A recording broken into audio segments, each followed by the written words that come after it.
me let you in on a little secret. You don't need to introduce any more new songs to your church, and you will be fine for quite a while. I know the temptation is there. I feel it. It's like, man, we've been singing these songs for a while. I should probably introduce a new one. And I've even been in a rhythm before where it's like, I need to introduce at least one new song every month to keep things feeling fresh in my worship services, or else people are going to be like, Spencer, why are we singing the same songs over and over again? And I just want to tell you, chances are you do not need to introduce a new song, at least not for the next 2 or 3 months. You just need to focus on the songs that you already have. Before we get into it, I want to hear from you. How many songs do you have in your worship song repertoire? Let me know down in the comments below how many songs your worship team sings on a regular basis, and let me know how many songs you typically sing in a service. That's going to be important here in a second. For me, we have about 40 songs in our worship song repertoire, and we sing 4 songs during our services. So let me know what you do down below, and now let's learn why you don't need to introduce any more new songs to your church right now. The biggest reason that I hear people want to introduce new songs is because they think that things are going to get boring. They say, we're just going to sing these songs over and over and over again, and the people of my church, they want to sing new songs. Well, let me take you through a little math exercise and show you just how much creativity you can have with just a 40-song worship repertoire, singing 4 songs a week. If that's the case, did you know that there are more than 91,000 combinations that you could create out of those 40 songs? You could order them in different ways, utilizing them in different parts of your service in 91,300, whatever it is, I don't know, over 91,000 different ways. Now, let's say you do 5 songs during your service, and this is crazy, but if you did 5 songs in your service and you have a 40-song repertoire, you can order those songs in 658,000 different ways. That is a lot of creativity that we can have, and we do not even get close to coming to the edge of our creativity. That's just if we did the songs in different ways, or if we did the songs in different orders, but you can do the songs in different styles, different ways as well. So there's a ton of creativity with just a 40-song worship song repertoire. And so I just say that at the beginning because I know that people are going to think we're singing the same songs over and over again. I just want to assure you that yes, you may be singing the same songs over and over again, but you can use them in different ways in your service, almost an unlimited amount of ways. 658,000 different ways. That means that you could lead worship for the next 12,000 years. 12,000 years, and do something different every single week if you have 5 songs in your service. That's crazy to even think about, but it's true. So that was sort of an anti-reason to not introduce a new song, is just a response to an argument that I've heard. But let's talk about why you actually don't need.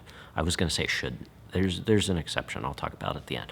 But let's talk about why you don't need to introduce a new song. And probably the biggest reason is that if you want your church to sing, then your church actually has to know the songs that you're singing.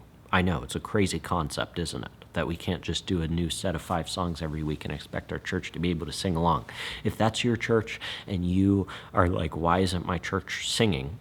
Then think about the past 3 months of worship services. How often have I repeated the songs? And if you haven't repeated them at all or very little, then there's your problem. And I say this because the purpose of our corporate worship gatherings, one of the purposes, is for us to sing together, for us to be able to teach and admonish one another through hymns, psalms, and spiritual songs, which means that if we're going to do that, then the people that we're leading have to actually know the songs that we're singing so that they can teach and admonish one another using those songs. And so we can't just do new songs all the time, because our church will not be able to accomplish the purpose, the reason for the corporate gathering, if we are constantly introducing new songs. That's not to say that you can never introduce a new song. It is good to introduce a new song from time to time, but remember, our purpose is not just to sing new songs for the sake of singing new songs because people are bored and tired of the old one, which they probably aren't. We'll talk about that here soon. The purpose of our corporate worship gatherings is to teach and admonish one another, and so we should be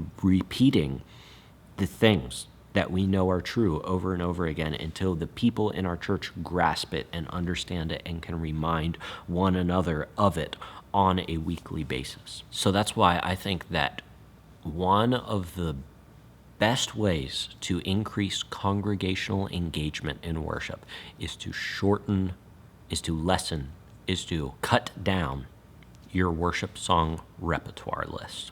All of those songs, you've got 125 songs, cut them down to 40. Cut it in half. If you want your church to sing, they have to actually know the songs that they're singing. Which brings us to number 3, and I kind of alluded to this earlier in the last point, but we think, shouldn't I introduce a new song because my church is probably getting tired of these? Like, we sang this one song, we sang it 2 weeks ago, twice in a row, and then we took a couple weeks off, and then we sang it again, and then we sang it for a couple more weeks, and it's like, man, I'm tired of this song. I can't wait to stop singing this song because I'm done with it. I want to move on to the next thing. Isn't my church feeling the same way? And the answer is no, probably not. Think about all of the work that you put in, how many times you hear and play through and think about a song before your church even hears it once. Your worship leader, or if you are the worship leader, probably sends it to you in advance and says, hey, we've got this new song that we're going to do coming up. Go ahead and listen to it a few times so you can think through it before we start to play it. So you listen to it 2 or 3 times. If you're the worship leader, you probably listen to it more than that before it finally latches onto you and you're like, I need to lead my church in this song. So you probably listen to it at least 10 times, and then you have to actually learn the song, so you listen to it and play through it 5 more times, and then you have to teach it to your team, and so you work on chord charts and stuff like that, and you listen to it 3 more times. Now we're up to 18 times, and then you got to play through it with your worship team, so you play through it 3 more times. Now we're up to 21 times, and then you finally are ready to introduce it to your church on Sunday morning. But wait, before that, we have to rehearse it 1 more time at rehearsal, 19 times, and then we have to play it before Sunday morning at our run-through in the morning, up to 20 times, and then we finally play it for our church and lead our church in it after the 20th time that we've heard it. And then you do it again next week, and you do it once at rehearsal and once through run through, and then your church hears it again. So it's like, my point is, by the time you've heard the song 20 times, your church is only hearing it once. And then you do it again 1 or 2 more times for every time that your church hears it once. And so my point is that you get tired of songs way before your church does. So don't think, and by the way, people aren't coming to church every week, so even though you do a song for 3 weeks in a row, they probably only still heard it once or twice during those times. So don't think that your church is tired of them. And even if they are tired of them, people are saying, we've sang this song a lot recently, that doesn't mean that it's time to move on from a song. It means that your church is finally starting to learn it. And if you teach your church that the purpose of us gathering together is to teach and admonish one another, and in order to do that, we need to know the songs that we're singing, then they might not be as tired of it as they think, because now they can use it instead of just learning the song, but they can now use it to accomplish the mission of our corporate worship gatherings. Here's another reason that you might not need to introduce a new song, and that is that introducing a new song has become a religious tradition instead of a conscious choice. And I hear the benefits of, I need to introduce a new song on a regular rotation, and I think that there's some value in that. But I think if our purpose for introducing a new song is that, hey, we just introduce a new song every month, then I think that that has become a religious tradition instead of a conscious choice. Well, it's the first Sunday of the month, so it's time to introduce a new song. I better find one. I always recommend, if you're going to introduce a new song, you better have a reason to do it. It's not just the reason is that it's time to introduce a new song. That's not a reason. A good reason for introducing a new song is hey, there is a theological gap in our current worship song repertoire that we need to fill in. There's something about God, some doctrine that we don't teach on, and this song teaches about it, so we're going to use that to fill that gap. Or our pastor's starting a new series, and we want a song to respond to the main point of the series so that we can lead people in a more direct response. Those are good reasons to introduce a new song. A reason to introduce a new song is not, it's time to introduce a new song. So, has introducing new songs become a religious exercise, a religious tradition at your church instead of a conscious choice? Always make it a conscious choice, not just because I have to. And then we should not be introducing new songs because of our emotions. And I have felt this one so many times, and I think there is a place for this, but we have to be careful with it because there's this idea of, shiny object syndrome, where there's a new song that comes out, and we're like, man, I heard this song on the radio, and I love Phil Wickham, and so I'm going to sing This Is Our God this Sunday. Not that you shouldn't sing that song, but the things that are new are always our favorite.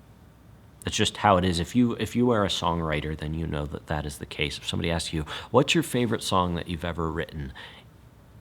The most common answer is the most recent one that I wrote, because I'm in love with the new thing. And just because something is new doesn't mean that it is good or that we need to introduce it to our church. And this goes back, once again, why should we introduce a new song?